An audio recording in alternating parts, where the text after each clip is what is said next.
You don't by any chance know the way through this labyrinth, do you? Oh, me? Nah, I'm just a worm.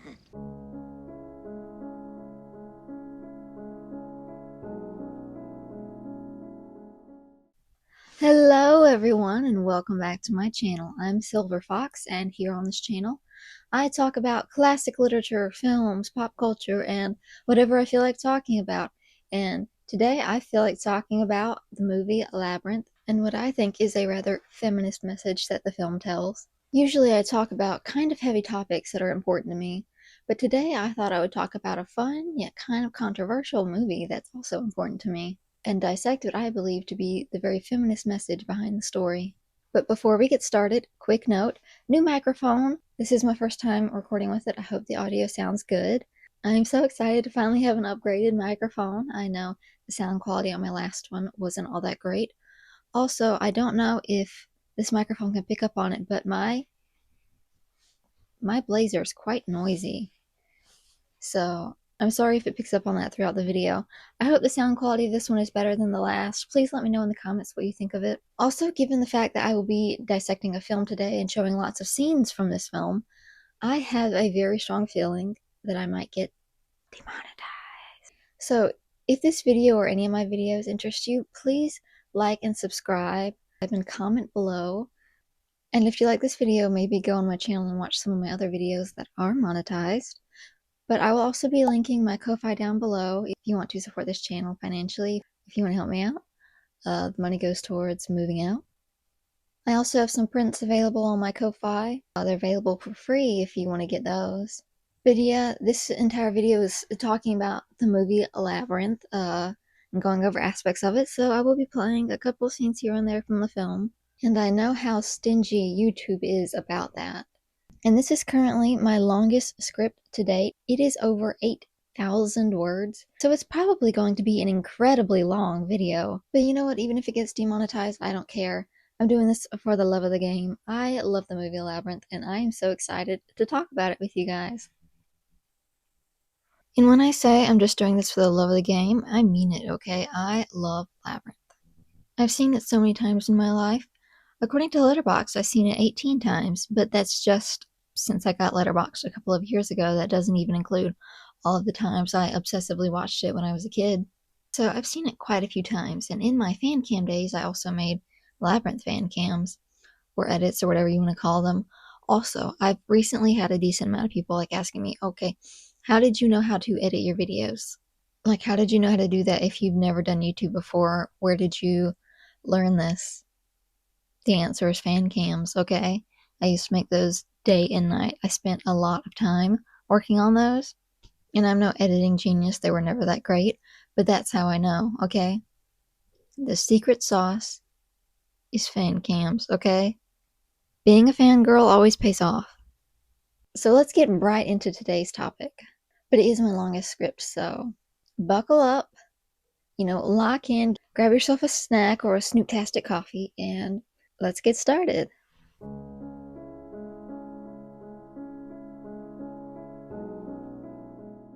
As a child, I frequently rewatched the fun, zany cult classic Labyrinth.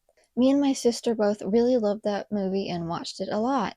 And when I rewatched it as an adult, I found the film just as unique and enticing as I remembered from childhood. But when I went to log it on Letterboxd, something I did not do when I was a child, but when I went to log it on Letterboxd, I was met with all of the top reviews basically saying, what the heck was this movie about? And they were insinuating that it didn't make any sense whatsoever, and it was just one big 80s acid trip. So today I thought I would dissect the plot of the film Labyrinth, go over some details of the production of the film, the controversy around it, maybe help you in your understanding of the film, go over the aspects of it that I think make it a great film, and perhaps convince you to watch it if you haven't already, because it is an underrated masterpiece that I think is very misunderstood. In fact, there are many popular videos here on YouTube titled, "Why did anyone let their kids watch The Labyrinth?" and "Why Labyrinth is Disturbingly Dirty," that I don't think accurately represent the content or the message of the film. I've even seen Reddit posts discussing if they should allow their kids to watch it, even though they enjoyed it as a kid because they're worried it could be a part of their child's sexual awakening. Specifically that David Bowie could be, but I mean, David Bowie is that for a lot of people. But it is a very polarizing film. A lot of people either really love it or really hate it. You either think it's a masterpiece or you find it creepy for a variety of different reasons that I will get to in this video. But ultimately, I think it is a great film with a perhaps unintentional but very powerful message. And I will be discussing all of that in depth here today. And this is your official spoiler warning. Go no further. Take heed and go no further. If you have not seen this film and you don't want to know anything about it, I will be going over the story arc from beginning to end in relatively great detail because it is very hard to explain what I think the movie is about without talking about what it's about, what happens in it. So if you want to stop right here and bookmark this for later after you watched it, go right ahead. But this is your official warning, okay? I probably shouldn't give a spoiler warning for a movie that came out in 1986 and that says in the title of the video that I will be talking about this movie, but I'm not responsible if you spoil this for yourself, okay? Everything beyond this point is on you. I'll be telling you the whole plot, along with some tidbits about the creation of the film and my own commentary, obviously. But let's start with some backstory. Labyrinth premiered on June 27th, 1986. It was directed by Jim Henson and starred Jennifer Connelly and David Bowie. The film was considered a box office flop, making only $34 million on a $25 million budget. I was so into this movie as a kid, and I had seen it so many times that I was convinced it was a pillar of pop culture that everyone had seen or at least knew about.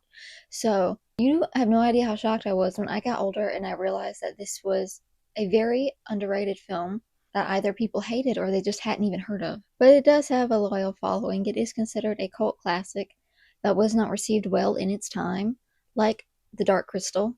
Because if the name Jim Henson sounds familiar to you or doesn't, you might know him as the creator of The Muppets and the director of another poorly received, now cult classic, The Dark Crystal, which is another movie that I really liked as a kid. That one was also sadly a box office flop.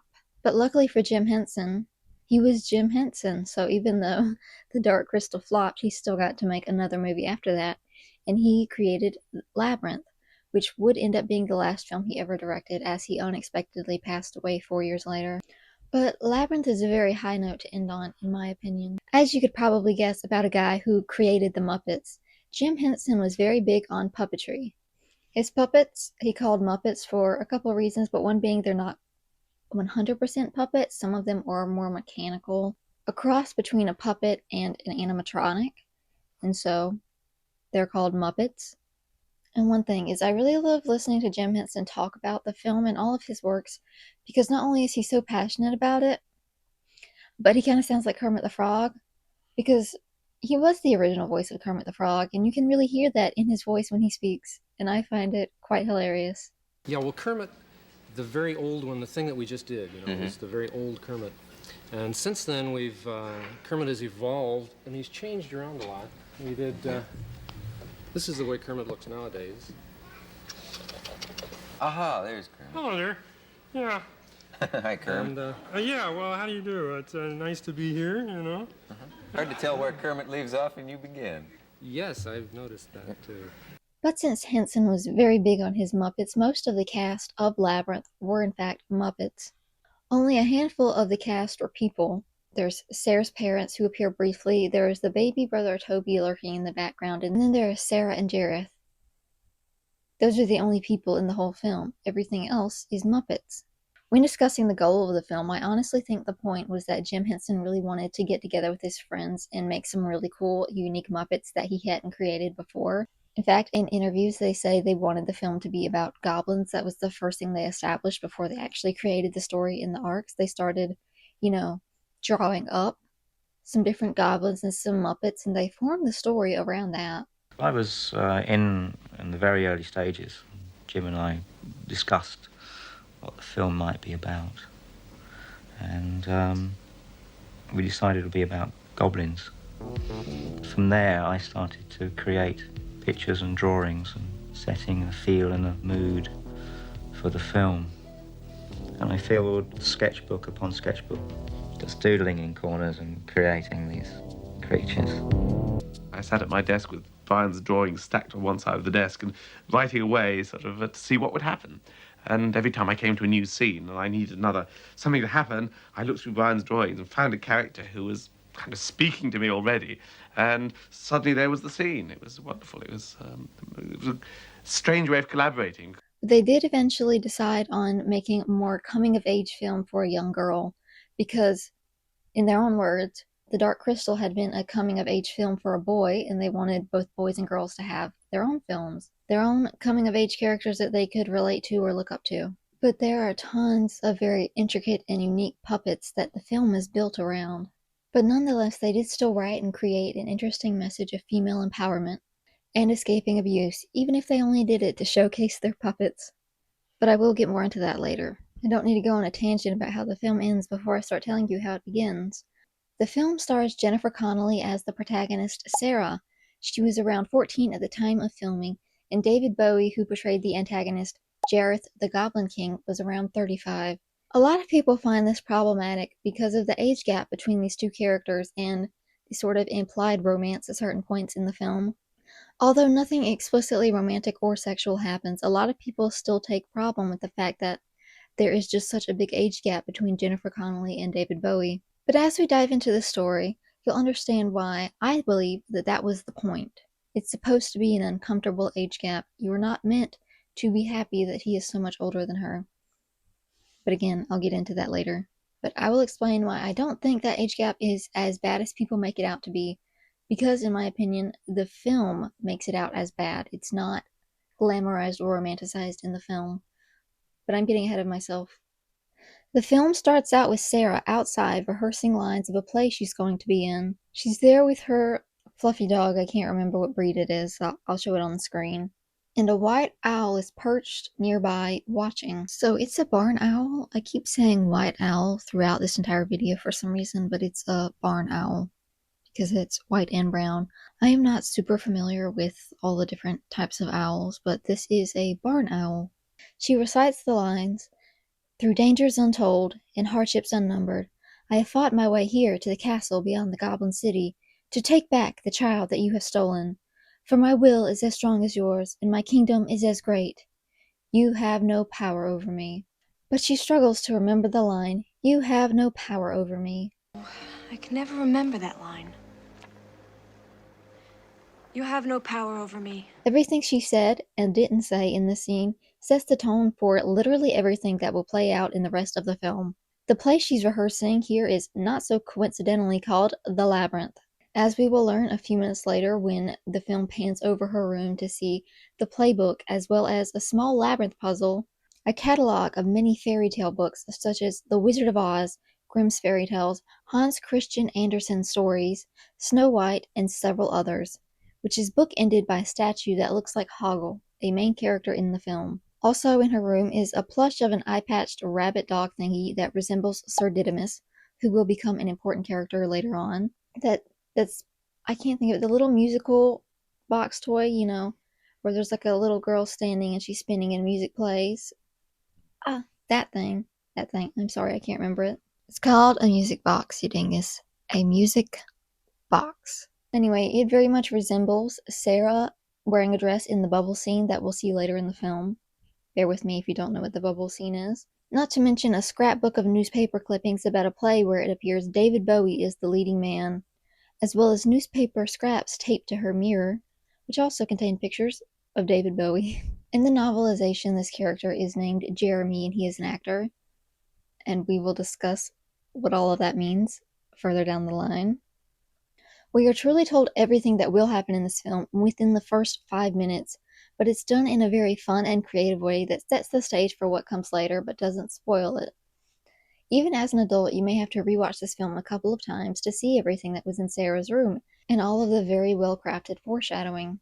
But before we get to the shot of her room, she's reciting her lines and it begins to rain. She rushes home to find her parents are going out for dinner and she's being tasked to babysit her brother for the night. During the scene, her mother low-key shames her for not dating any boys, saying, "You should be dating at your age." And Sarah storms up to her room. I would too. Well, I assume you'd tell me if you had a date. I'd like it if you had a date. You should have dates at your age. Sarah seems to deeply resent her parents and her little brother for controlling her life and mistreating her. She seems very upset that her parents tasked her with watching after her little brother without even asking her if she had any plans. It's very obvious she feels sort of imprisoned at home. Okay, and I need to elaborate a bit that Sarah is acting quite ungrateful towards her family. She is sort of mad at everything they do. When I say they mistreat her, I don't necessarily mean they actually mistreat her. I mean her perceived mistreatment, because she is going through the typical angsty teenager years where she is rebelling against her parents. In fact, there's that moment where her dad is like, "Oh, I'm glad you're home. We were worried about you." And she's like, "I can't do anything right." They were just worried about you, girl. Ah, Sarah, you're home. We were worried about you. I can't do anything right, can I?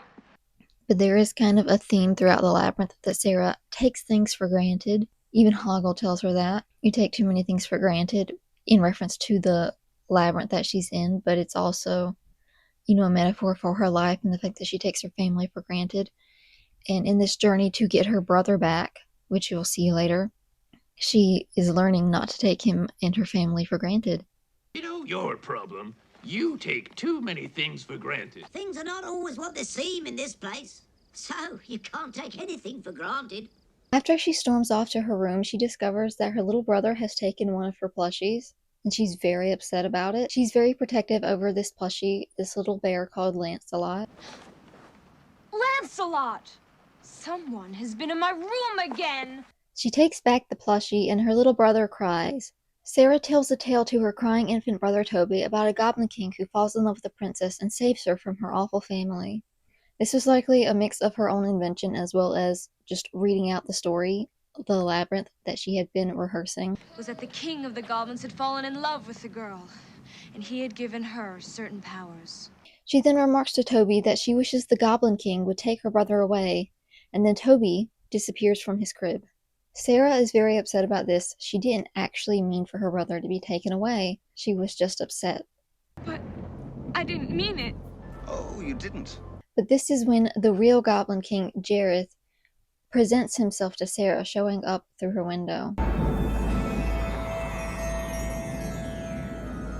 You're him, aren't you? You're the Goblin King. He has a fushigi in his hand that he plays with throughout the film.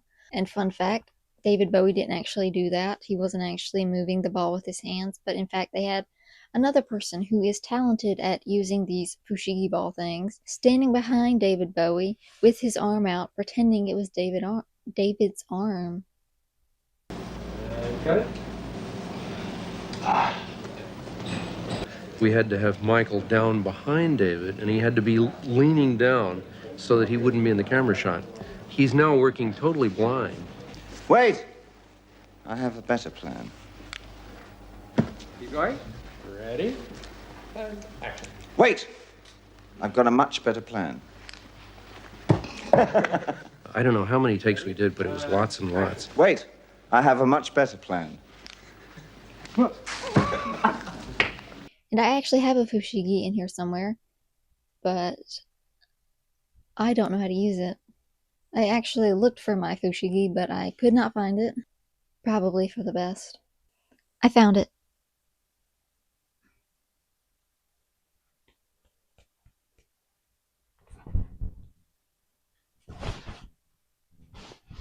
But anyway, Sarah asks Jareth and his fushigi to give her her brother back, that she didn't really mean it, but he insists that he's doing her a favor, and that a princess shouldn't be taking care of a crying baby. He offers her a future with anything she wants in it, but she refuses.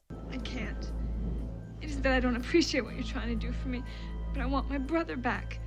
Jareth tells her that if she wants her brother back, she must traverse his labyrinth within 13 hours and reach his castle at the center, where Toby is being held. From the very first moment that he's introduced, Jareth is controlling and assertive and cruel, telling Sarah not to defy him and trying to scare her. Don't defy me.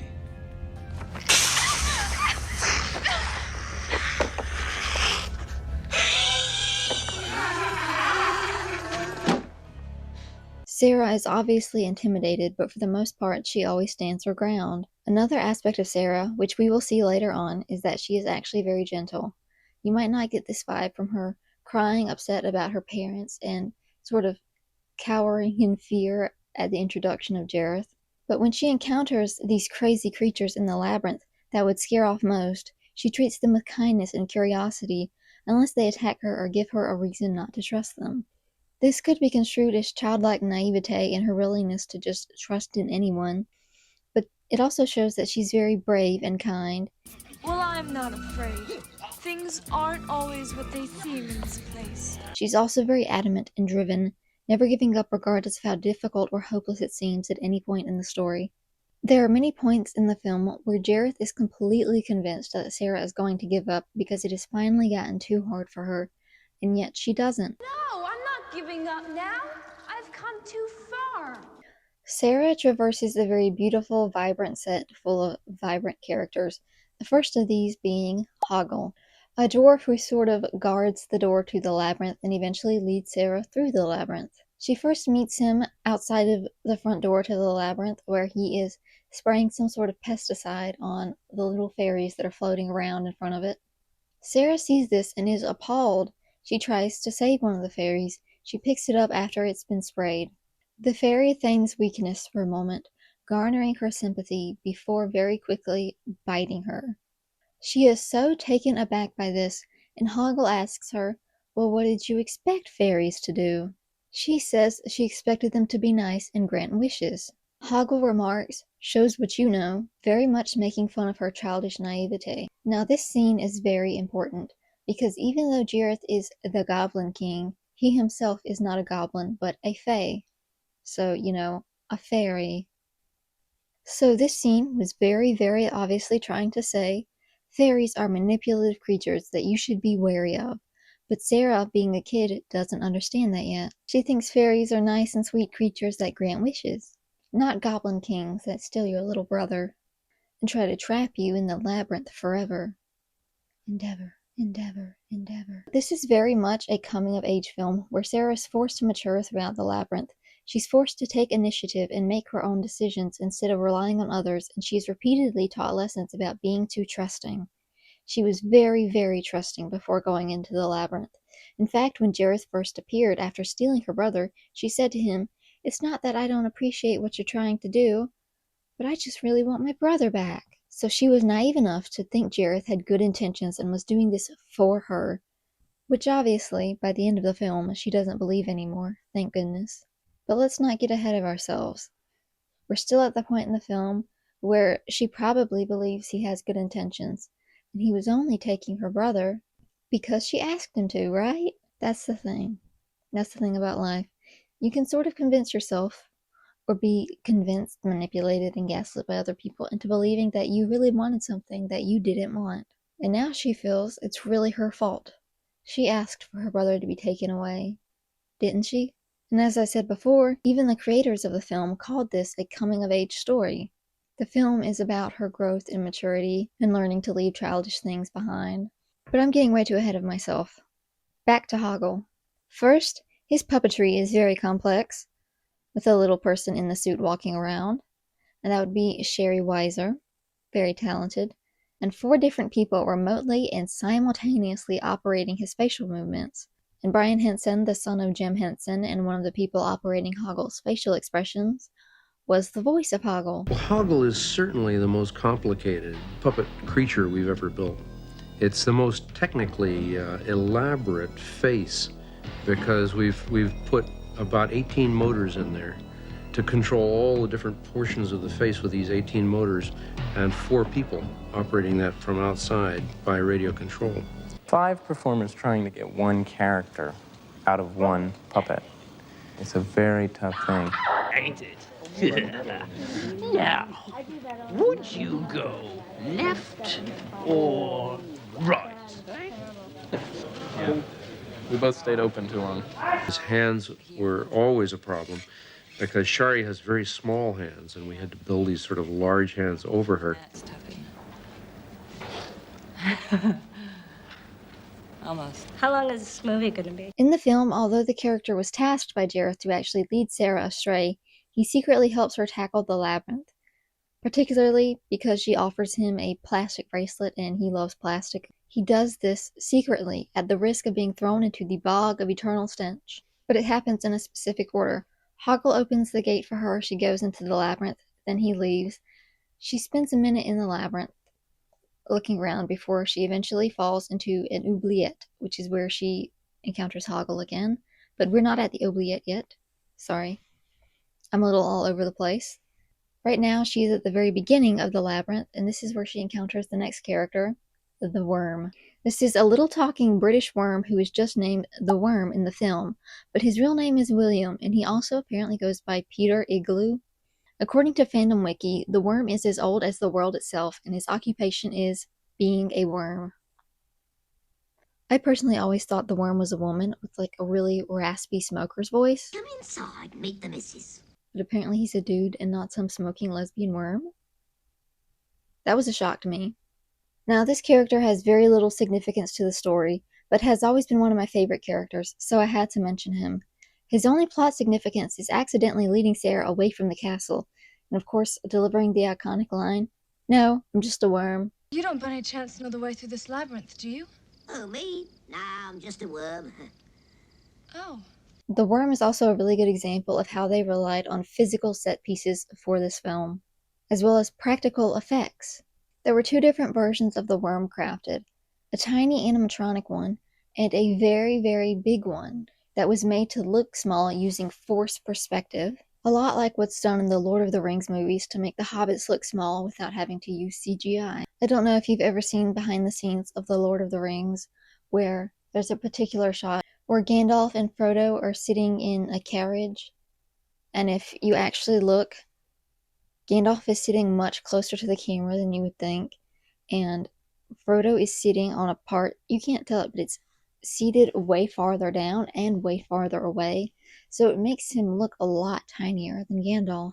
There wasn't special effects used in that, it's just placement of where they were sitting and how they were sitting. Would build Gandalf's cart in two different scales, and it also had a forced perspective split rig on it so that you could get Gandalf and Frodo sitting side by side, apparently, although in fact Elijah Wood was sitting much further back from the camera than Gandalf, and you just pull the illusion off by the way you stage the scene. And it required crafting a special carriage where the seating was different, so he looked smaller. But rather than just slapping him in front of a green screen and making him shorter, they actually built a special carriage that he could sit in. Practical effects require a lot of innovation, and while yes, CGI and special effects are an art, there is something so beautiful to me about having to rack your brain and think, how are we going to make this character look several feet smaller than they are while standing next to someone else who is not several feet bigger than them? I'm very passionate about films and practical effects, so sorry if I dive too deep into that. But Sarah tries to breadcrumb her way through the labyrinth by drawing arrows on the ground with her lipstick, but that doesn't work out for her given the labyrinth is ever-changing, and the pieces of the ground she draws the arrows on are not going to be there when she comes back. But while Sarah is mentally going through it in the depths of the labyrinth, Jareth is in his castle singing with all of his goblin goonies and the captive baby Toby. In case I haven't already said, this film is kind of a musical, with all of the songs being written by David Bowie. This is, I believe, the first musical scene in the whole film, inside of Jareth's castle.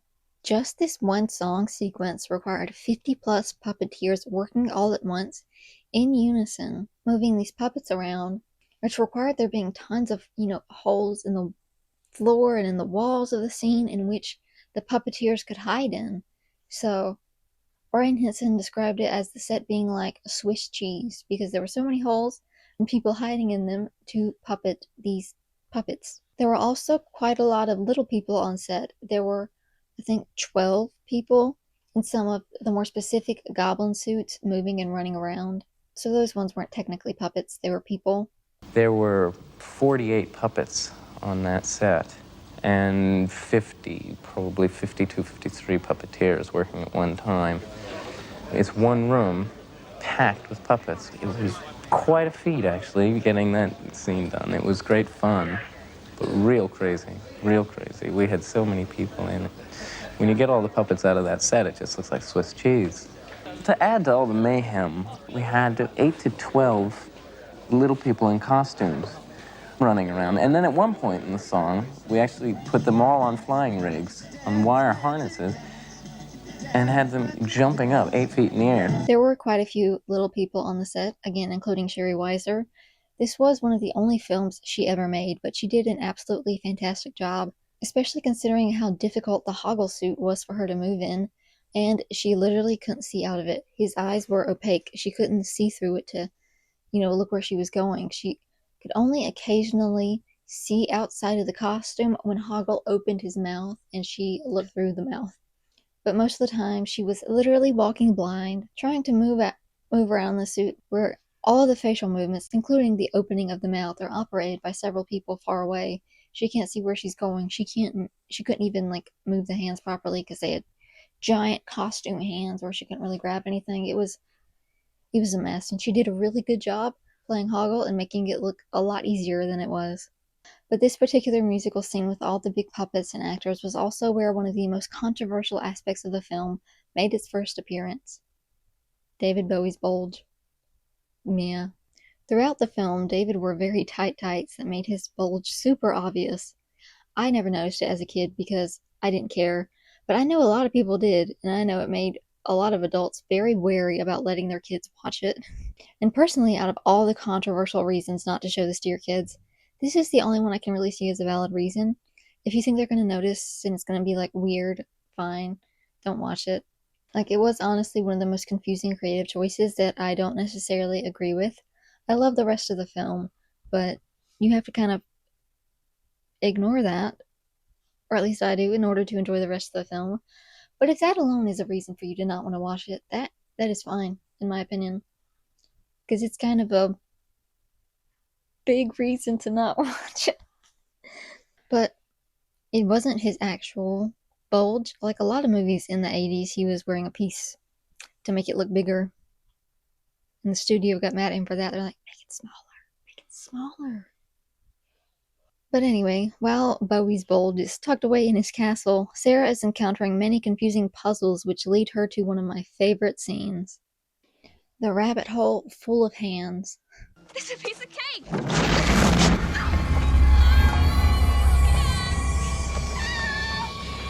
Some of the only characters in the film that weren't explicitly people or puppet were the talking hands that all lived in the rabbit hole and carried Sarah down. They were just groups of hands together, forming, faces and movements and talking, like shadow puppets. But this scene is particularly creative. The sheer amount of faces and shapes made with all of the hands, all of them having to work in unison, or the mouth wouldn't move right, the eyes wouldn't blink at the right time. All in all, it took about, I think, 25 people, not including Jennifer Connelly, to pull off this scene. And both Jim and Brian Henson spent hours in front of the mirror making weird shapes until eventually they figured out what the faces would be and what they could do. It was 25 actors kind of literally stacked on top of each other, laying on boards, because this is a very small rabbit hole, and they have to be really close together so it looks like it's just completely full of hands. There's also so many voices in this particular scene that to me sound like characters in Oddworld. And if you know what Oddworld is, you're a real one. But the hands carry her down to the Oubliette, where Jareth is sure she'll give up because Hoggle will lead her back to the beginning of the labyrinth from there. That is what he was tasked to do, after all. She's in the Oubliette. Shut up! She should not have gotten as far as the Oubliette. She should have given up by now. She'll never give up. Won't she? But Sarah, true to her nature, refuses to give up and keeps going. As I said, she bribed Hoggle with some plastic jewelry, and he leads her to the next part of the labyrinth. And they have a whole conversation about whether Sarah even knows what the word oubliette means. And if you don't know, it is a hole in the ground, literally just a hole in the ground. Hoggle says it's where you put people to forget about them. Sorry I'm being so detailed in my descriptions, but I think knowing exactly how it plays out is important to understanding not only what it actually means, but why so many people describe this film as an acid trip. I mean, honestly, I've seen trippier movies, but this is pretty high up there for a kids' film because it does expect you to understand a degree of subtext that I don't think children are capable of, and a lot of aspects of the story even confuse adults, but those happen a little further in the story. But I will say I do think some of the subtext was intentionally beyond the comprehension of young children, so it wouldn't be too much for them. You'll see what I mean. But Hoggle begins to help Sarah out of the labyrinth at this point. both to his pleasure and trepidation. He wants to help Sarah, but he's very, very scared. He is afraid of Jareth. Like most characters in the Labyrinth are, he sort of rules them with an iron fist. Or at least it's assumed that Jareth is a tyrant who controls everyone, but I think it's pretty fair to assume that based off the fact that most characters are really scared of him, and he's mean. Hoggle is deeply afraid of upsetting Jareth, who has threatened to throw him into the bog of eternal stench, which is exactly what it sounds like. It is a bog that smells really bad, and if you get thrown into the bog, if you touch any part of it, you will stink for all of eternity. Hoggle does, however, take a subtle pleasure in defying Jareth, particularly later in the film as his friendship with Sarah grows. Hoggle is a self-proclaimed coward. He says all throughout the film, "I'm a coward and I know it." But he shows a great amount of bravery throughout the film, particularly near the end, when he risks his life to try to save Sarah and the rest of the gang they've accumulated over the course of the film. Sarah calls him her friend throughout the film, and it's her willingness to be his friend, despite their challenges, that eventually gives him the courage and essentially wins him over to fighting against Jareth. I ain't never been no one's friend before. And again, it shows Sarah's kindness towards others and also her willingness to forgive, which again, some people can't associate with childlike naivete, but to a degree, I think it shows strength to be able to forgive people. That's controversial. It depends on what happens. But in this particular case, Sarah forgives Hoggle for being a coward. But it is also the same kindness that she extends towards Ludo, a giant fuzzy horned monster thing. When he first appears, he's being held upside down and tortured by guards until Sarah helps him escape, although she knows nothing about him. He lashes out at her out of fear, and she calms him down. Sarah consistently shows a great degree of gentleness throughout the film that is not shown by many stereotypical, strong female protagonists. For Sarah, her kindness and her acceptance of others is part of what makes her a great and strong protagonist. She never judges anyone. She never says, "Oh, you're weird looking, you're creepy." None of that. She welcomes others with open arms, and she's even kind to those who are cruel to her. She makes friends everywhere, and she never gives up. She is, in my opinion, a great role model to young women. She shows that you don't have to be hardened and bitter in order to show strength and stand your ground. And don't misquote me, I don't necessarily think there's anything wrong with being more stern and less trusting in your approach to people and confrontations. But a lot of depictions of strong women in film are often very two-dimensional. They are strong often because they are emotionless, or because they're tomboys or something. They have to portray more stereotypical masculine qualities in order to be seen as a strong woman. Sarah can be very emotional, and it's part of what makes her strong. She is very empathetic and kind and gentle, and she's arguably a girly girl with long hair who enjoys wearing makeup and cute outfits. I would say she's not wearing anything too drastically feminine or masculine in the movie. She's wearing part of her costume mixed with jeans and some ballet flats. Probably the ideal costume to traverse the labyrinth in. But a lot of strong women in films and in various media need to cut off their hair or disdain anything even remotely feminine in order to be seen as strong female characters. They need to be raised with a bunch of brothers who taught them how to be strong. They need to hate makeup. But Sarah uses her lipstick to mark the paths, and if the labyrinth hadn't been ever-changing, it would have worked.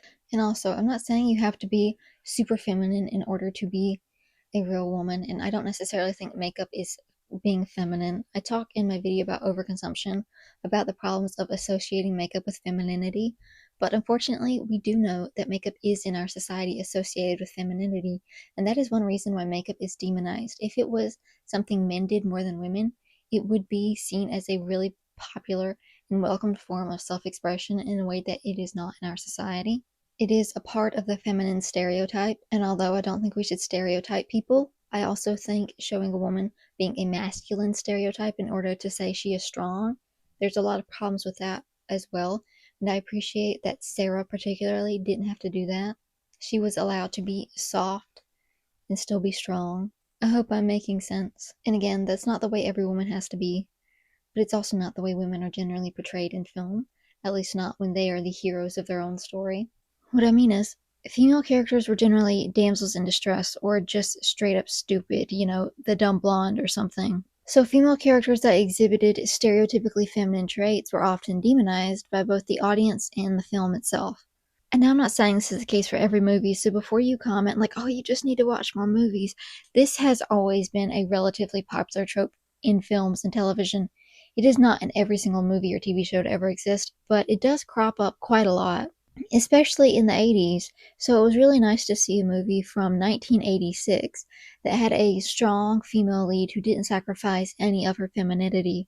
But it is a lot more rare to see a female character that is not portrayed as stupid or helpless, in need of a man's help. And that is something that I really love about this film, is that she does not get saved by a man at the end. A lot of films geared towards girls were really geared towards romance. Even the more feminist pieces still had love and romance kind of as the end goal. It wasn't about so much her development as a character as her development towards a man. I saw someone mention this recently, but even Ella Enchanted, which was a relatively feminist film, in that, or it had a relatively feminist intended message, where it's about this woman who is literally learning to not just do everything everybody expects of her, right? And it's through the fantastical, whimsical lens of, oh, she's been given this gift where she has to obey everything everybody says. It's really a curse. Take that. Cool, let me try. Take that. Her fairy godmother gave it to her. If you haven't seen Ella Enchanted, it's a fun, really campy movie.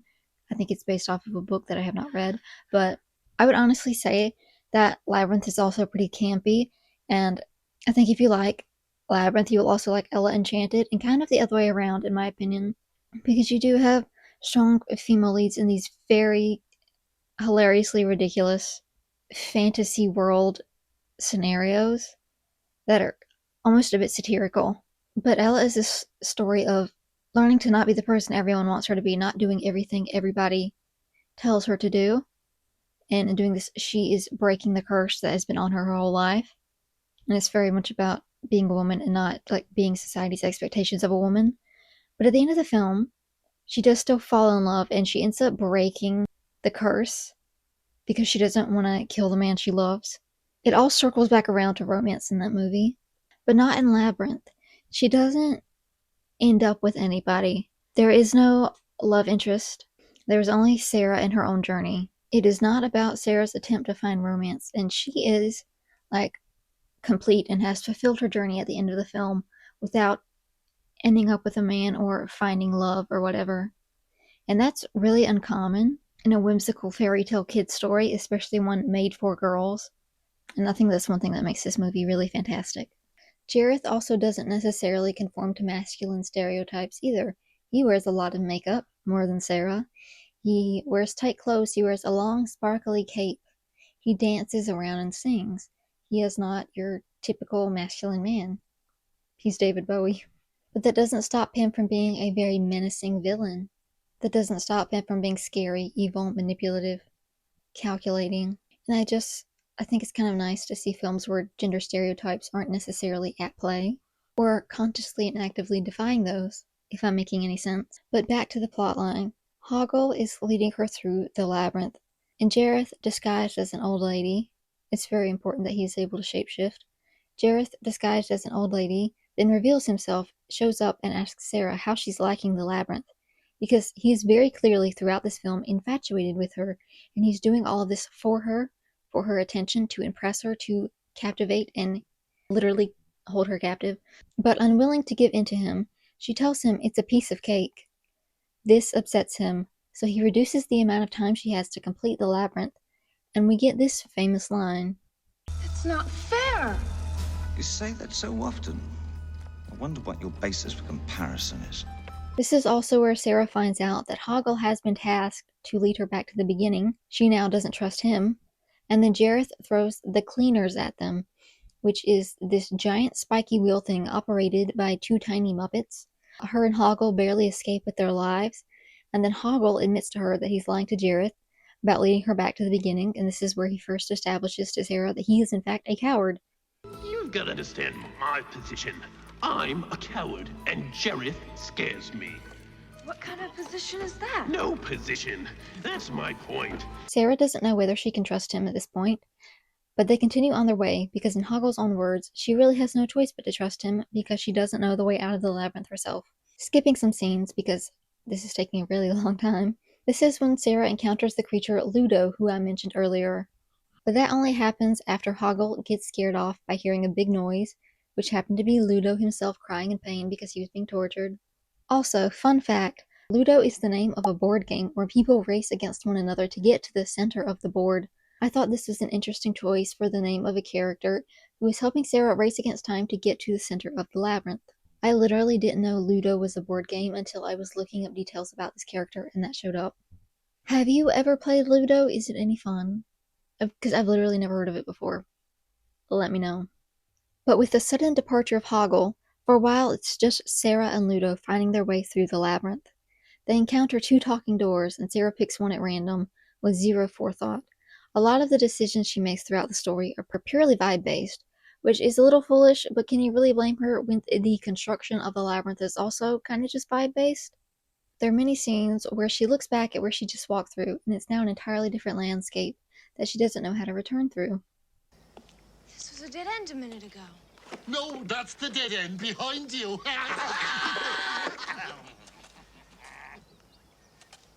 It keeps changing. What am I supposed to do? There's no way to predict where she's going or even where she's been.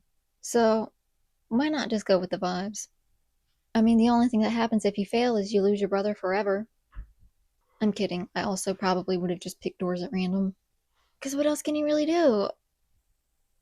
But this also brings me to one of my favorite aspects of the film, which is the set. I've already mentioned it before, but it is mostly a real physical set that the actors can interact with and move around in.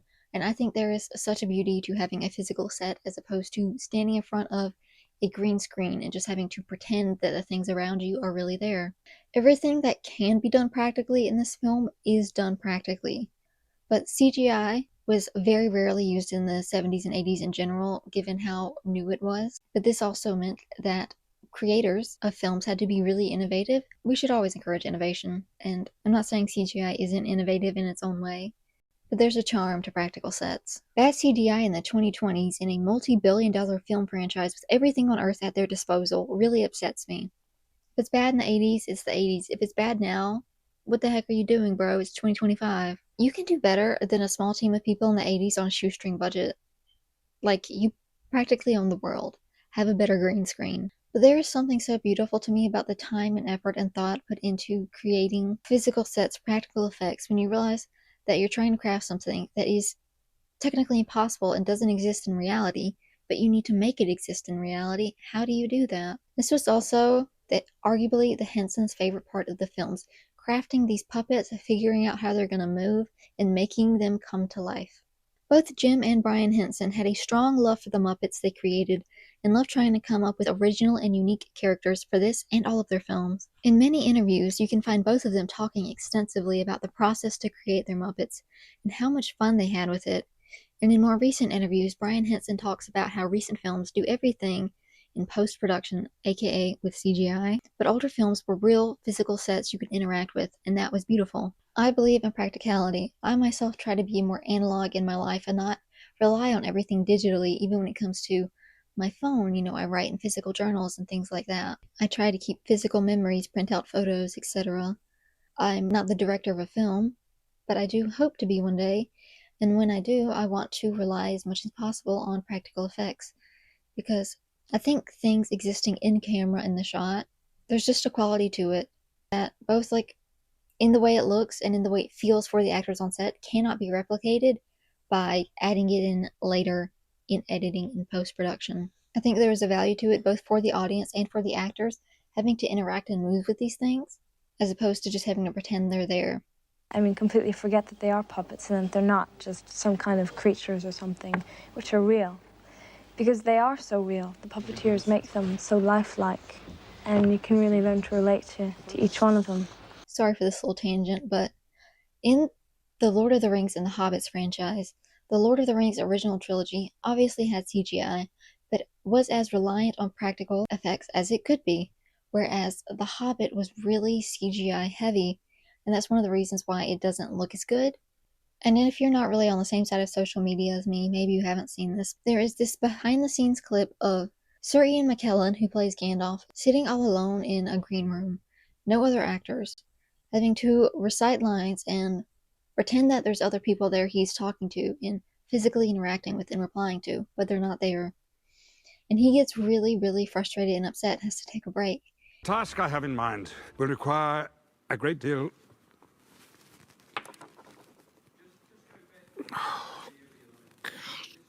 and he talks about how he really didn't enjoy doing this because it was so lonely, but also it must have felt so weird for there literally to be no one there. And I know it's acting, and it can be like, they're actors, they have to pretend there's other people there, and he does a good job of it, but it sucks that he had to do that when there literally could have just been other people standing in the room with him. And I don't even want to get into the Marvel Cinematic Universe and the CGI they've been pumping out the last few years. I used to like Marvel, okay? I'm not an avid Marvel hater. My goodness. Okay, back to the Labyrinth. That's what I'm here to talk about. So Sarah and Ludo go through a door at random, and it leads them to a very beautiful, sparkly forest covered in a layer of fog. It is very... eerie is not the right word. It's very dreamlike. This is a forest they will return to later, but in the scene, they're exploring through the forest, and while Sarah isn't looking, Ludo accidentally falls through a trapdoor, leaving Sarah completely alone. This is also when she encounters the Fireys. This is one of the really only obvious examples of CGI used in the film, where they had to use CGI to edit out the people controlling the puppets, and so this scene looks kind of weird, but this is called the Fireys, or the Fire Gang. They were originally called the Wild Things because they were based off of the characters from Where the Wild Things Are, but the author of Where the Wild Things Are heard about this and upset him, and so they changed the name. Him and Jim Henson were friends, but he just, for whatever reason, didn't really like that Jim Henson was taking his own characters and putting them into the labyrinth. So they changed the name. One aspect of these creatures is they can basically remove every part of their body, their heads, their eyes, and they're bouncing around their heads like a basketball, basically. And they want to grab Sarah's head and bounce it around like a basketball, which is problematic because her head literally cannot do that. And so she fights with these creatures, and she's in real danger, right? Because they're trying to take her head off. And while this is going on, Hoggle is off in another place, but he hears Sarah calling for help, and he's about to return to her when David Bowie appears. Jareth, sorry. But this is where we get this really beautiful shot of the rocks in the shape of David Bowie's face. And I love listening to Brian Henson talk about how they made this, how they carved it, and how it literally only looks at us like his face from this one specific angle. Again, I'm a sucker for practical effects, and I love the way they did this. You know, the way that was made was amazing. An artist came in, and he had a piece of glass up, and on the glass he had sketched David's face, and then he put a viewfinder behind that, and he would look through the viewfinder, and then he'd go out and start sculpting rocks, and he'd go back and he'd sculpt the rocks all in the different layers so that it looked like it from that one spot. It looked like David, but when you rolled off, it wasn't. But Hoggle is trying to run to Sarah. Jareth appears and warns him against getting too attached to her, of actually helping her. He lets him know, if you are actually betraying me like I think you are, I will throw you into the Bog of Stench. Bog of Eternal Stench, specifically. But Hoggle has become very attached to Sarah. She is in fact his only friend, as he acknowledges throughout the movie. I've never had a friend before. This scene is also particularly important because at this time, Jareth introduces the peach. He hands Hoggle this poisoned peach, which he is to give to Sarah. Hoggle doesn't want to hurt Sarah and tells Jareth this. I won't do nothing to harm her. Oh, come, Hogbrain. This is when Jareth's warning gets really stern because he knows Hoggle is serious about not wanting to hurt Sarah. But he warns him bad things will happen to Hoggle if he continues to help Sarah, and he specifically says, if she ever kisses you, I'll turn you into a prince. This piques Hoggle's interest, but then Jareth says, Prince of the Land of Stench, letting him know, if you get really close with Sarah, I'm putting you both in the Bog of Eternal Stench. But back to Sarah fighting with the Wild Things. A lot of aspects of this film are very heavily inspired by classic fantastical story trademarks, like magical masked balls and poison fruit, and a prince or king who wants to save the princess.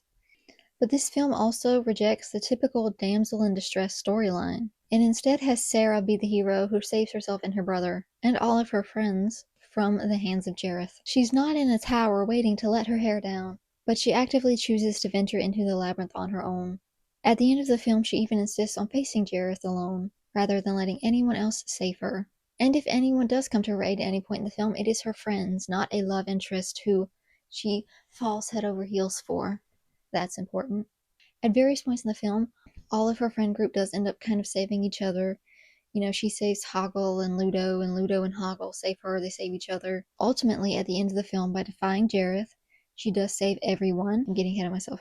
But she is not looking for some man she is in love with to come save her. She's not looking for Prince Charming. This film does rely very heavily, which I love, on the found family trope. And her friends, her new family that she has chosen, are the ones who do end up saving her when she can't save herself. I do think that's important. But again, it relies more on these fantastical elements. There's all these fairy tales at the beginning of the film in Sarah's room, and one of them is where the wild things are. And so right here she is, you know, fighting off the wildlings or the fire gang. So she is fighting off the fire gang. Hoggle does in fact show up at this moment to run to her aid and stops the fire gang from ripping off her head. She is so gracious and shocked that Hoggle would actually come back for her. She gives him a kiss on the cheek. But that's bad news. As soon as that happens, a trap door opens up and they both fall down and shoot right into the bog of eternal stench. Luckily, they are able to sort of teeter on the edge of the chute and not actually plummet into the bog, or else they would just stink forever. They manage to maneuver their way around to a little island of dry land in the middle of the bog. This is where they also encounter Ludo, because apparently when the trapdoor opened for him, he also fell into the bog of eternal stench. But luckily, none of them have touched the actual sludge that's in there that will make them stink. So now the three of them are reunited, and they are trying to make their way out of the bog. They go to a bridge, and this is where they meet Sir Didymus, who guards the bridge and won't let them cross. Sir Didymus also has a dog named Ambrosius, who looks a lot like Sarah's dog at the beginning of the film. But they guard the bridge. I'm taking too long to explain this. So basically, Ludo fights Sir Didymus and wins. He gains Sir Didymus' respect, and so they all leave the bog together. As they're leaving, the bridge collapses, they almost fall in, and this is when Ludo summons the rocks to create, a stepping stone path across. Because, in case I didn't mention it earlier, Ludo can summon rocks. My brother! Canst thou summon up the very rocks? Sure, rocks friends. That is his, special power. So they step on the rocks and they leave the farting bog of stench.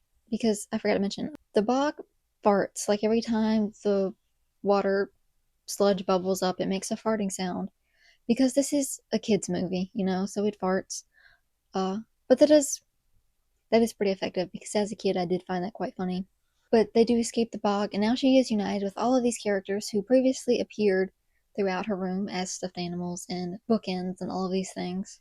And now they're off to see the wizard! And now they are journeying together to the castle beyond the Goblin City.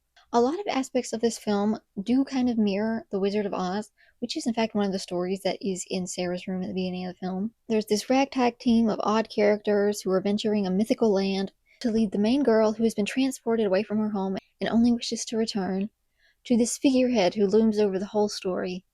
In Oz, it's this loser of a guy masquerading as an all-powerful wizard. In Labyrinth, it's a deceptive fae masquerading as a caring potential love interest. Because Sarah is charmed by him at certain points. I mean, he is attractive. He's David Bowie, for goodness sake. David frickin' Bowie, he was hot. And Jareth is clearly obsessed with Sarah and putting on this whole show of leading her through the labyrinth just to gain her attention and favor. But in reality, he hopes to trap her there by using her brother as bait. Once they leave the bog, they find their way back into the forest that they were in before, a different part of it. They traverse through this very beautiful, dreamlike forest. They go for hours. They become tired and hungry after hours of walking. And this is when Hoggle reluctantly offers Sarah the poison peach, pretending, "Oh, I just found this. You're hungry, eat this." She eats the peach, and Hoggle immediately runs away in shame and guilt. When she eats this peach, it puts Sarah into a trance, and she eventually falls asleep. But now that Sarah is asleep, the most famous and confusing scene in the entire film takes place. Jareth is sending bubbles out into the air, little fushigis, and Sarah gets kind of trapped in one. When she wakes up in this bubble, she doesn't remember anything. She doesn't know what she was supposed to be doing. All she knows is she's in this giant ballroom where a masquerade is taking place. She is in this beautiful, beautiful ball gown. And honestly, she looks amazing. I think so many young girls wanted to look like that. I know I wanted to. She looked stunning, honestly. But this place is a trap. She doesn't remember she's here to try to save her brother. This is a place that exists purely to distract her, so the time will run out. But at this masquerade ball, she spots the mysterious figure Jareth, and finding him attractive and enticing, and having no memory of the torture he's putting her through, she goes searching for him amongst the crowd. He toys with her, weaving in and out of the crowd while she searches for him. The crowd of anonymous masked individuals leers at her, sometimes laughing. Eventually, after desperate searching, Jareth reveals himself to Sarah, and they dance. Now, in the novelization, Sarah's mom left the family for her acting career. It is speculated by fans that she left Sarah's father for the mysterious man, who is David Bowie, who is in all of those newspaper clippings in Sarah's room, because he is also an actor. And once again, this is only in the book, but Sarah goes to visit her mother and meets the man named Jeremy, aka David Bowie, aka Jareth. At one point, Sarah ends up slow dancing with Jeremy at a club. It's a weird scene. He is a grown man acting rather inappropriately towards this young child, but Sarah, being the naive young child, doesn't see how wrong it is and likes the attention. This adds an interesting context to the bubble party scene that Sarah is experiencing. Everything that happens in the Labyrinth is a reflection of Sarah's real life, and in earlier drafts of the film, it was explicitly stated that the entire events of the film were a dream, which personally leads me and many people to believe that the film was in fact a dream, but they chose an ending that was less obvious and cliche, because the waking up it was all a dream is kind of overdone. But the ambiguous ending allows kids to believe, if they want to, that everything was in fact real, and Sarah really did go on this magical adventure and meet all of these amazing creatures. But if it really was all a dream, or perhaps even if it wasn't, Jareth is meant to represent Jeremy, the actor Sarah's mom may have left her dad for, that enticed Sarah and made weird comments towards her in the book. Sarah, the innocent child, develops a crush on him, and Jareth is a representation of how an older man reciprocating affections towards the child is scary and predatory. Jareth is undeniably the villain of the film. Dream or not, he is the bad guy. In the scene in the film, while Sarah and Jareth are dancing, Sarah begins to look around at the crowd, leering and jeering at her. She feels uncomfortable, possibly even dirty, because of how inappropriate this situation is. The crowd gawking at her is disturbing, and it's supposed to be, because it's people either mocking or looking suggestively at a young child. And I don't think any young audiences would understand the suggestive context of this, like the undertones. So I think that's important. As I was saying earlier, I think there's a lot of subtext here that is very heavily, I don't know how to say it, like it's subtext for a reason. Even though this movie is for kids, there's some aspects they don't want kids to get until they're older. So when you re-encounter this film at different ages, you will get new things out of it, which I think is kind of cool. Some people find it inappropriate, but I think they frame it in a way where the young children won't understand more than they need to. The way the crowd is looking at Sarah probably represents the feeling Jareth has towards Sarah that he isn't explicitly expressing in the film. Because it is obvious in the film that he likes her, but it isn't expressly stated. However, it is in the book expressly stated that he is attracted to her, and sexual feelings are heavily implicated in the book. Sarah grows uneasy at the crowd until eventually she can't take it anymore and tries to break free. Leaving Jareth and the crowd behind, she literally abandons him. She reaches the end of the literal bubble she's trapped in and throws a chair at the barrier to pop it, sending everyone flying out of the bubble. This entire bubble scene is generally regarded as the most romantic and inappropriate scene in the film, as it makes it obvious that both Jareth and Sarah have feelings for one another. However, all that happens is stares across the room and a brief slow dance at arm's length before she runs away from him. Nothing, in my opinion, a kid can't view happens in this scene. Many people believe the entire film is predatory and not suitable for children because of its incredibly tame representation of a young girl essentially being groomed by a much older man. However, the film condemns this grooming and shows Sarah breaking free of Jareth at the end. As a small child, I'll admit this bubble scene confused me because I didn't understand why it seemed Sarah suddenly low-key had a crush on Jareth in this moment, because she was searching the party for him. She wanted to dance with him, which up until that point I hadn't gotten that vibe from her at all about him. But then little me was like, well, okay, it's because she doesn't remember where she is and she doesn't remember what he's done to her, and in this particular moment it's not really real because it's happening in a dream bubble. I don't think a child's going to look at this scene, in my opinion, and begin to romanticize an age gap based off of that, because Jareth is very, very clearly the villain in this film. all of his actions are condemned within the film. As a kid, the crowd creepily staring at her was weird to me, but I didn't understand any possible sexual implications because I was a child. It's very much an undertone in the film that kids will definitely not pick up on, in my opinion. All they will see is Jareth being a cruel villain and Sarah defying and overcoming him. His obsession doesn't negate his villainy, but only adds to it.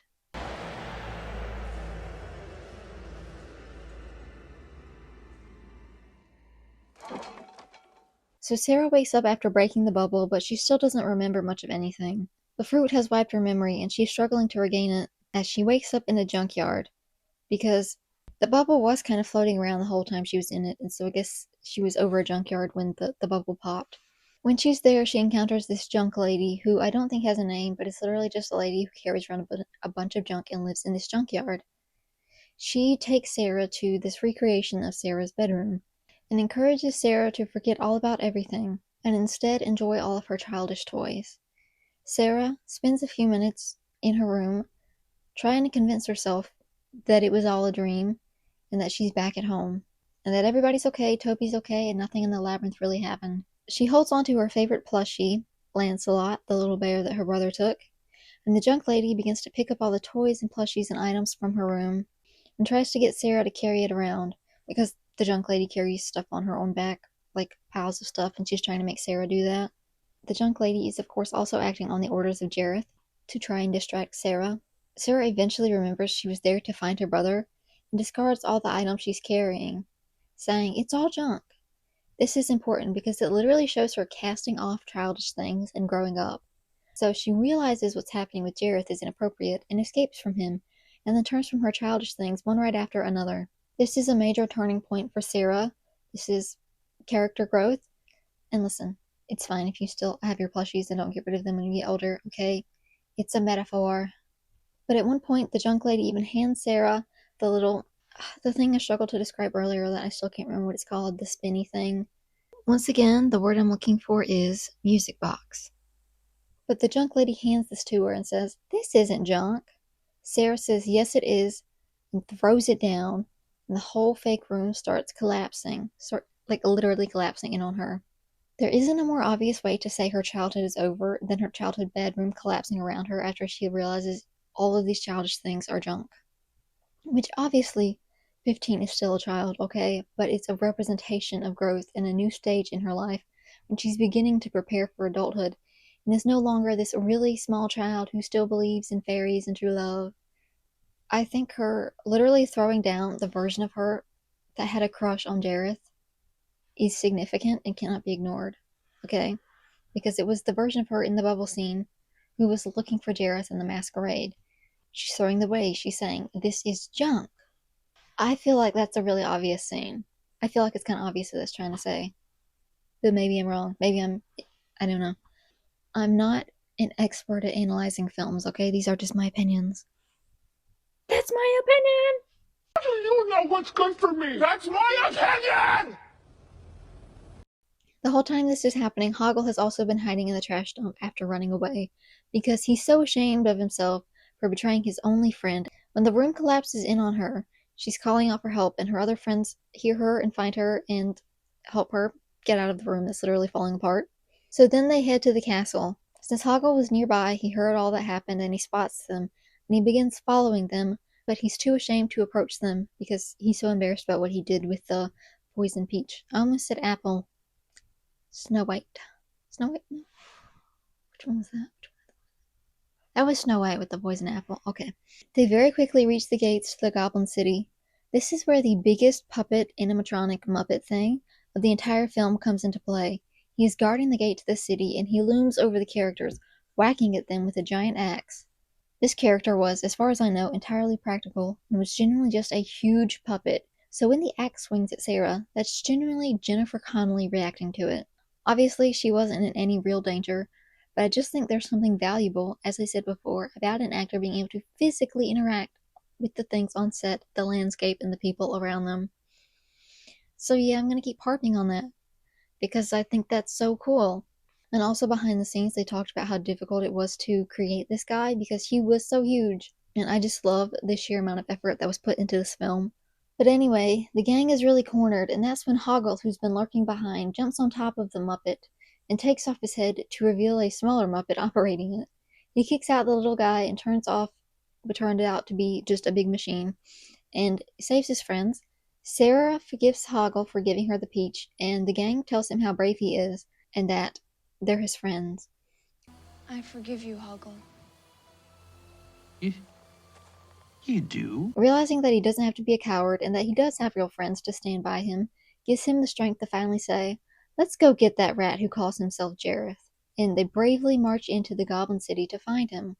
Before this, Hoggle was still very scared of Jareth. He was still pretending to Jareth's face that he was loyal, but now he was ready to publicly defy Jareth, so there's quite a bit of character growth for Hoggle as well.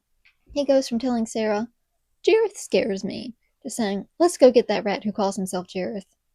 So they go into the Goblin City, and basically they just fight a bunch of goblin soldiers who live there, and it's the biggest fight in the film, but it's mostly comedic in certain ways.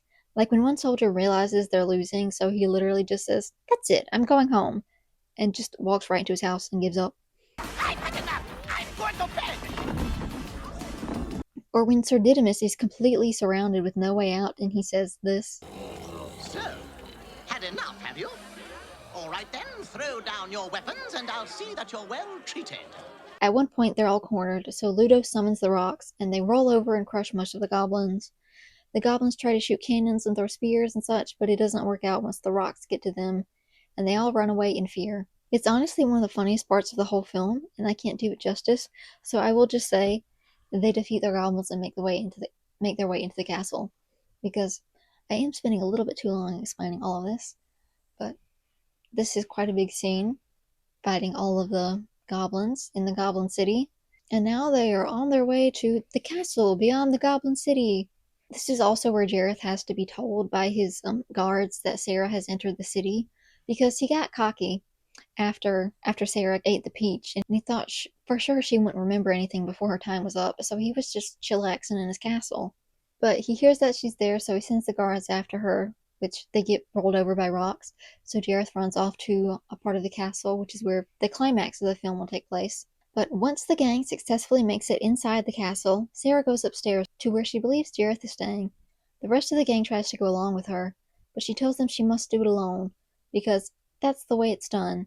And Sir Didymus says, well, if that's the way it's done, that's the way you must do it. This establishes two things, in my opinion. One, that this is very clearly a fantastical fairy tale, and Sarah knows it, so she's trying to follow a lot of the classical rules of a fairy tale, the main character facing the main villain alone. And the second thing, within the context of the story, this scene represents, shocker, growing up and gaining independence, and learning to do things on your own, even the big bad scary things that nobody really wants to face. So she goes up the stairs all by herself and enters this room of staircases that are all optical illusions, staircases upside down to the left and right, where gravity doesn't really work, and so you can walk upside down and all this stuff. Creating an optical illusion in 3 dimensions was a real challenge for our production designer, Elliot Scott. Scotty designed it so there's nothing that tells you what's up or down, and everything intercuts. In other words, it's all lit so that there's no giveaway as to what's top and what's bottom. And this means that you can never orient yourself to what you're looking at. Both Jareth and Toby are here. She keeps seeing Toby on a staircase and runs around hopelessly trying to catch him, only for him to suddenly be on some other staircase upside down or, left and right, whatever else. And Jareth sort of stood back and watched her run feverishly as the last few minutes of the clock ticked down. They did really build a lot of staircases, upright, upside down, all of this stuff, but a lot of it was obviously done with special effects because it's very hard to do this practically. But surprisingly, there is a scene where Jareth goes from upside down to right side up, just kind of flips, and that was shockingly done practically. We very carefully storyboarded this whole sequence and followed it closer than we ever did anywhere else in the film, because there were sequences in here where we wanted David to do things which you couldn't really do, but by the addition of a mechanical effect, we could actually make it look like David was actually doing all of this stuff. And this worked because we were able to turn the camera in different angles, because the set would allow us to do that. Also, during this entire scene where Sarah is running around trying to get Toby, Jareth is singing the song Within You, which is basically an obsessive love ballad from Jareth to Sarah that contains lyrics like, "How you turn my world, you precious thing. You starve and near exhaust me. Everything I've done for you." Which is Jareth very clearly being creepy about her. Calling her a precious thing is infantilizing, and he also makes it incredibly clear he set up the whole labyrinth just for her, to impress and imprison her. So if you couldn't already tell what his motives were, he blatantly states them here in the song. The song also somberly ends with him singing, "I can't live within you," as Jareth is lamenting that Sarah clearly doesn't want him. As the song ends, Sarah falls down the stairs, and she begins to kind of float and lands in this place that I don't know exactly how to explain. It is the castle in the labyrinth, but the pieces of the labyrinth in the staircases, they're all suspended in the air and floating, and in between them is empty space, like literal outer space. And so it's clear that time is ticking down and the illusion is shattering. And Sarah is standing on the precipice of her entire future. As there are only a few seconds left on the clock, she can make the decision at this moment to stay with Jareth and stop the illusion from shattering, and the castle and all that's within will go back to the way it was. Or she can reject Jareth and save her brother and destroy the labyrinth. So at this moment, of course, Jareth appears menacingly in front of her, as one does. He had to appear menacingly in front of people from time to time.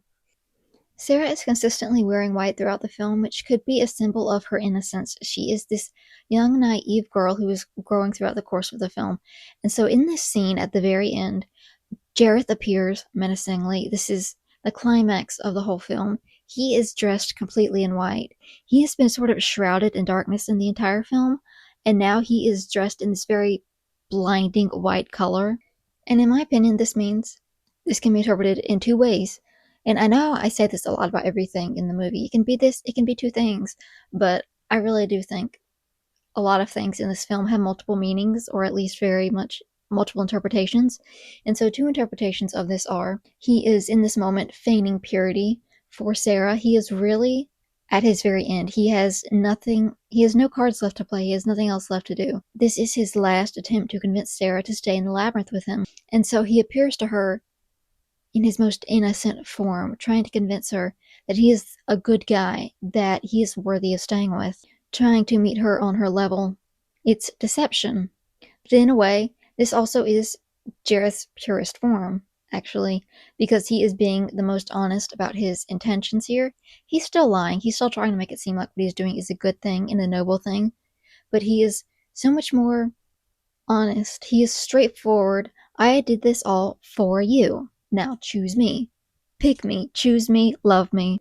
And so he's being the most honest, real version of himself that he has been throughout the movie, but he's still pretending to be a version of himself that doesn't really exist, which is this good guy who wants the best for Sarah, because he doesn't. He wants the best for himself. He wants someone he can control, and he's trying to present this to her as, I am giving you something. I am giving you a new life. I am giving you freedom, when he is offering her eternity in the labyrinth. She tells him to give her the child. His bulge is also crazy obvious here. Sarah, beware. You know what, we're not going to talk about that. Let's move on. So at this particular moment, as there are seconds left on the clock and Jareth is desperately trying to convince Sarah to stay with him, he's a mix between demanding and begging her. He tells her he has been generous up to this point, but he can be cruel. Sarah boldly asks, "What have you done to be generous?" This is in direct contrast with the beginning of the film, where she is sheepishly, I am struggling to say that, where she is sheepishly saying she appreciated what he's trying to do for her. So she's gone from saying, I understand what you're trying to do, to, how have you been generous? Jareth responds to Sarah by saying he's done everything for her. He tells her, I have reordered time, I have turned the world upside down, and I have done it all for you. I am exhausted from living up to your expectations of me. So once again, he's admitting straight to her face that everything he did was in some way to earn her affections. The scene right here is basically, or literally, a love confession, but Sarah isn't having it anymore. The little girl at the beginning might have been swayed by his confession, but she's older and wiser now. She begins to recite the lines from the play. Through dangers untold and hardships unnumbered, I have fought my way here to the castle beyond the Goblin City. For my will is as strong as yours, and my kingdom is as great. Jareth tries to stop her. He knows what happens if she finishes the line. He says, look what I'm offering you. Your dreams. I ask for so little. Just let me rule you, and you can have everything you want. But she's not listening to him. She keeps reciting the speech. But she doesn't remember the last line. This is the part she kept forgetting in rehearsal. This gives Jareth time to continue. He tells her, just fear me, love me, do as I say, and I will be your slave.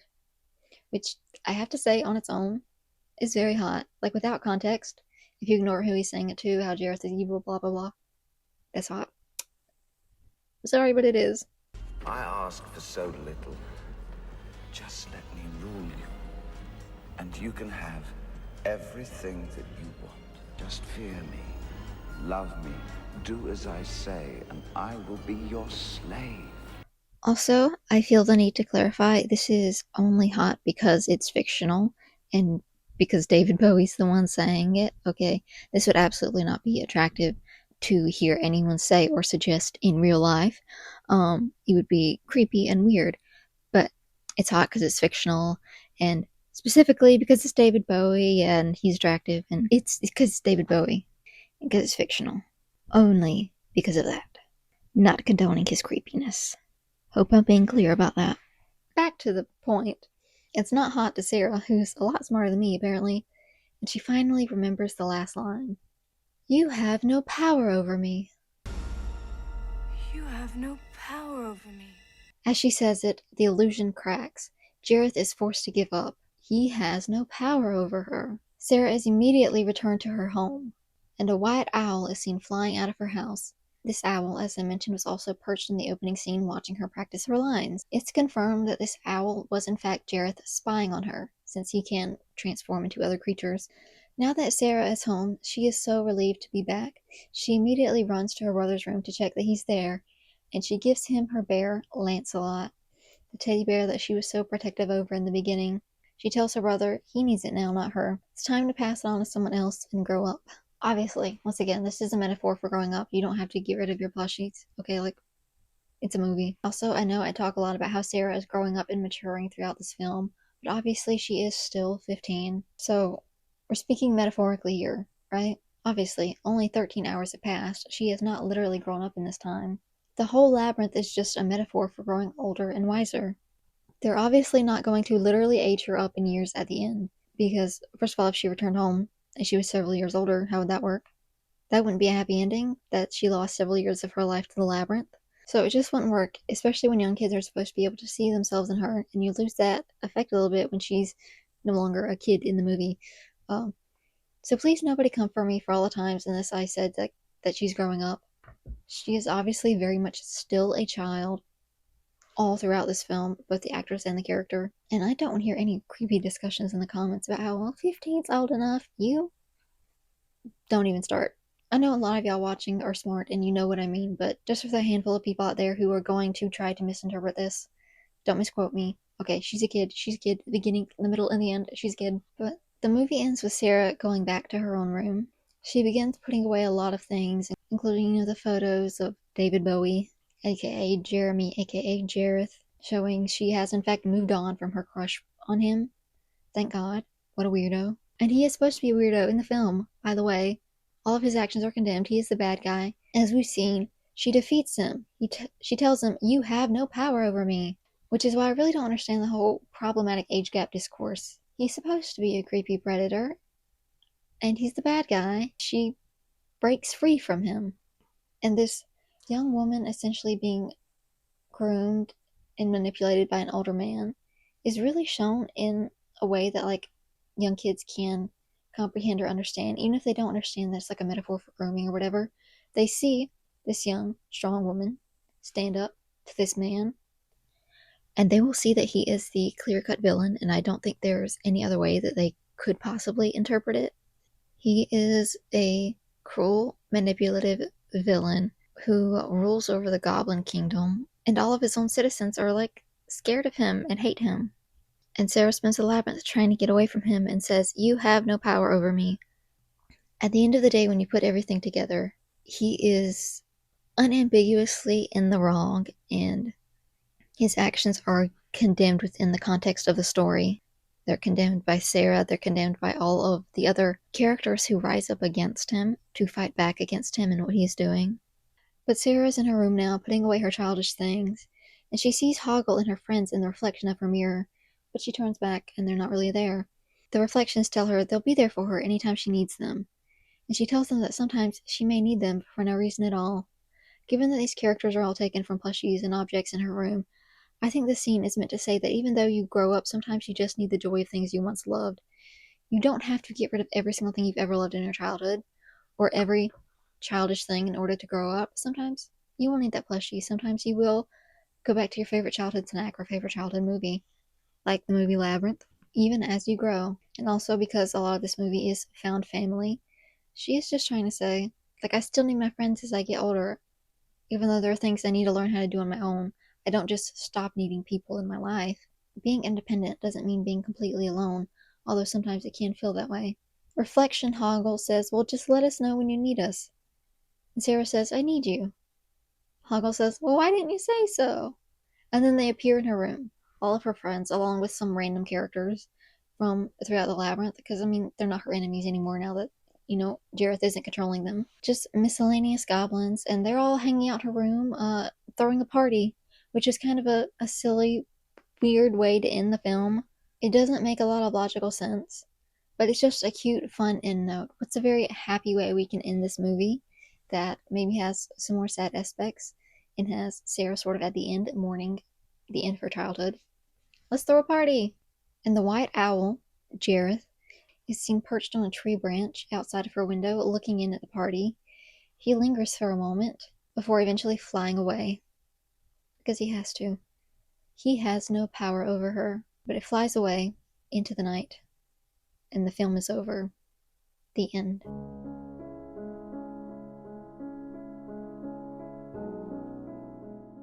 Yeah, okay, so I didn't anticipate sitting down and giving me a play-by-play of pretty much everything that happens and taking so long to do it.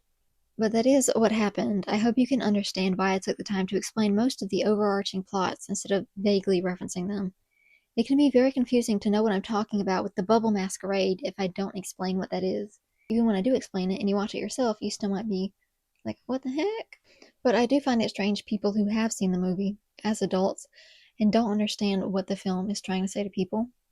It's one thing to watch it as a kid and not really understand it or remember it, but it's another to watch it as an adult and watch it as an adult and just have such obvious aspects of it completely go right over your head. In my opinion, it shows clear as day a young girl not only leaving her childhood behind, but overcoming and defying an abusive, manipulative man.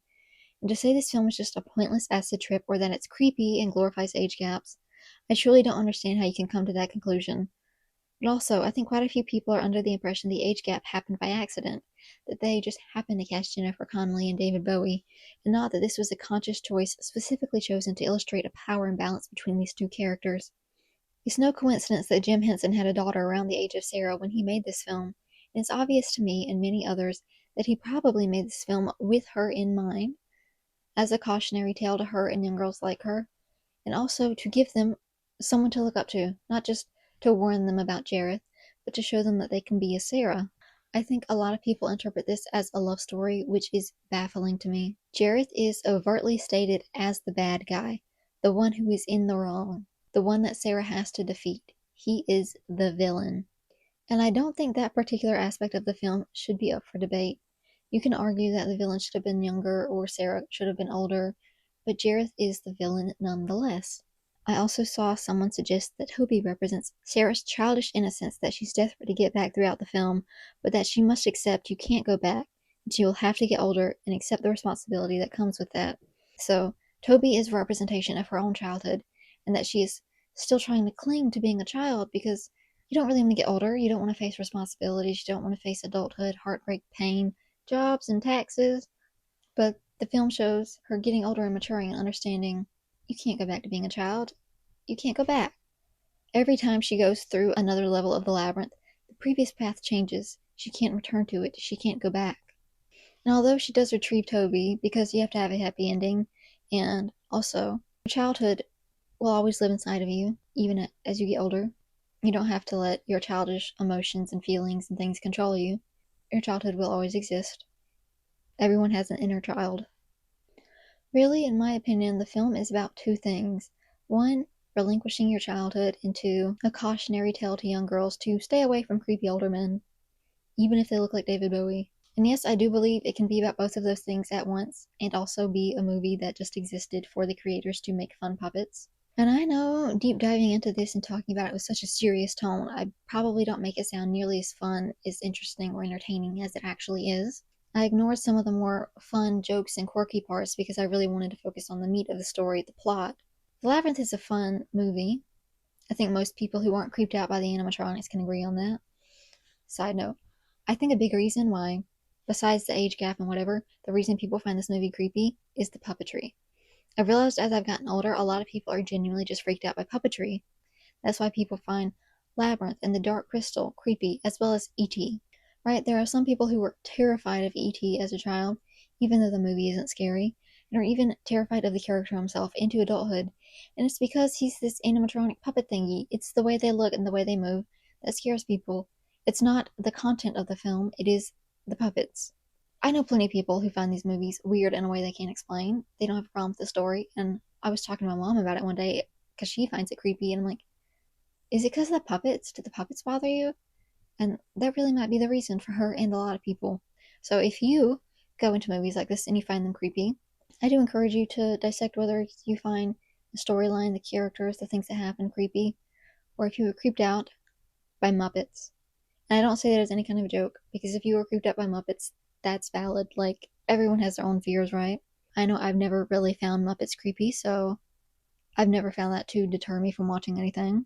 Which I know most people aren't scared of Kermit the Frog, but Muppets that have a more human-like face and movement and voice could scare people, and that's understandable. But I ask this genuinely, not as a joke. Do the puppets and animatronics of Muppetry, films like Labyrinth and Dark Crystal and E.T., and I'm blanking on other ones that have those right now, but those types of movies, do those creatures scare you genuinely? I'm curious, because I feel like it's more people than you would think. I've encountered quite a few people who are freaked out by the Muppets, okay? And I want to know if you're one of them. I want to know exactly how common that is, or if I just happen to encounter a strange number of people who are freaked out by it. I know I don't make this film sound fun. If it made it even sound remotely interesting to you, and you haven't seen it before, I say it's at least worth giving it a watch, and forming your own opinion about it, deciding if you like the movie. Maybe you don't like the puppets and you don't like the plot, maybe you don't like any of it. But I'm curious to know. Maybe you're curious to know and make that own decision for yourself. So maybe I can convince at least one person to watch this movie. That would be cool. But I do think reducing it down to just an 80s acid trip is a bit disingenuous, as they were very intentionally trying to craft a coming-of-age story for a young girl. I don't think the age gap was unintentional or done with the intention to be predatory, but as a warning sign that I think is done in a way that young children are able to either overlook or digest. If you my words are not wording today.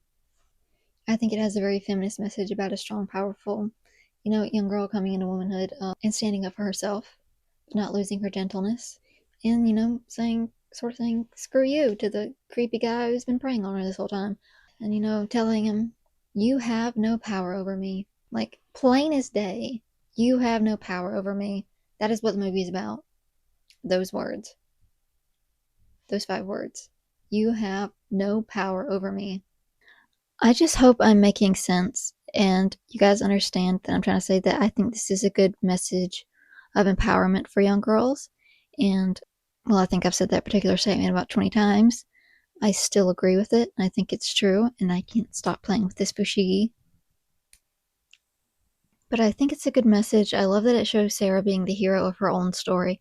I love that it doesn't end with a couple, a romance between Sarah and anyone. Obviously, it would be horrible if it was Sarah and Jareth, but I'm glad there was no love interest who came in and saved her at the end. It was her saving herself and her friends, and having friends, not romantic relationships, friendships, and how important and powerful that is.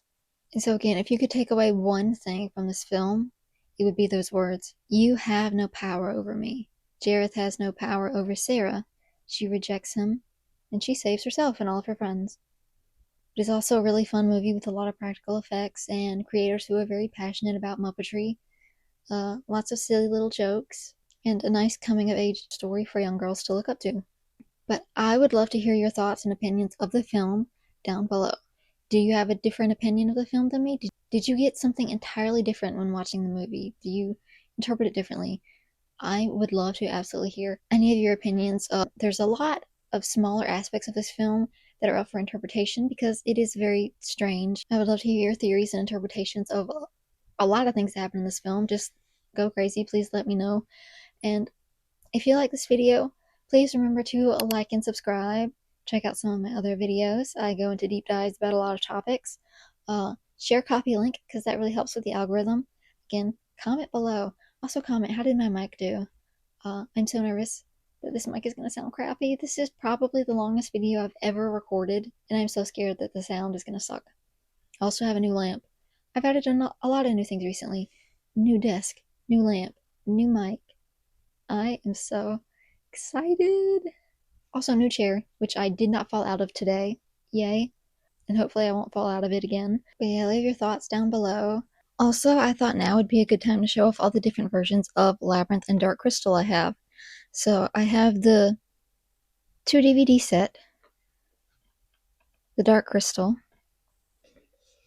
Labyrinth on VHS. This is from my childhood. Another older version of the Dark Crystal with a different cover. And another older version of Labyrinth with a different cover. And so this is them all together. I've had a couple people ask me to do a tour of my physical media collection, my DVDs and such.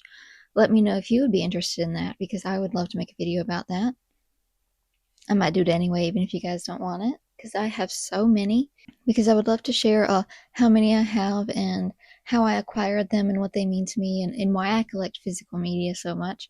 Because I really do also want to do a video on like being analog and the value of having physical media and also writing things down and keeping things like physically. So let me know if you guys would be interested in any of that. My Ko-Fi will of course be linked in the description because of this getting demonetized because of copyright are pretty high. But thank you guys so much for sticking around. I hope I said this and explained this all in a way that was fun and interesting and made sense. Hopefully I made my point, got everything across. But I really love this movie. I love any excuse to talk about it, if you can't tell. If you made it this far, thank you so, so much. I'm sorry I'm not looking at the camera anytime I talk. I zone out. But, thank you so much. And that's all, folks. I'll see you next week. Bye!